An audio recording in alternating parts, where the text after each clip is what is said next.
Okay, this should be part 2 of those. Back here. This I used hot glue. First, let me take this off. Here's your connector. I did modify the shell of this so it would clear, so I can use like an 1/8" thick piece of steel for the bracket. This will just go through a bracket.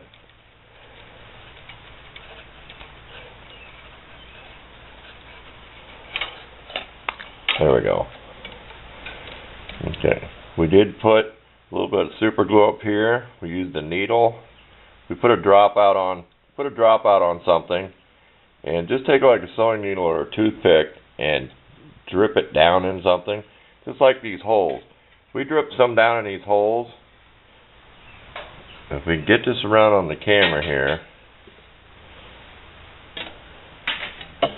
okay, what we did was we made sure to drill in just through this metal part, and just till we started seeing some of this plastic come off the drill bit. These are 3/32 brass rods. There's no exact measurement on these because this is just for FM, but this is, the vertical is 31.5, 32 inches. I copied the antenna on my truck because Ford has a really good stainless antenna. Here, let's get this to focus. Dropped a little bit of super glue down in the hole, put the rod in, tapped it in, had it laying on the bench, tapped this way on the rod, my little hammer, and make sure you have continuity. Make sure you check with your own meter that you have continuity, because this is the ground side. You have continuity here and here. So there's continuity here, here, and here. Make sure you have none to the center. If you do, you're going to have to pull your rod out of ways or something, because it means you drilled in too far and you hit this, which I did with the small bit. I checked with my probe.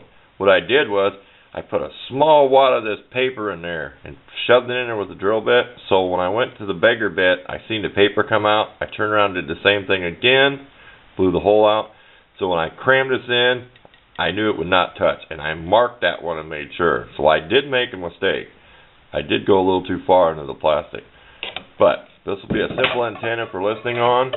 This plastic was a piece of green plastic off a screwdriver handle I'd messed with. It's in a couple other videos where I was doing the net. And I'll call this part 2, because part 3 will be this all hooked up someday, showing it working. So you get the idea. There'll be 3 rods in there. You have 6 sides to the nut, so it's pretty easy to space out 3 of them. And I'm not bending these. These will not be bent down at a 45-degree angle. This looks a lot better in real life than that color, that plastic, because it is a nice green color. But we'll take a couple more pictures for a little bit of detail, and this will be the end of part 2. Thanks for watching.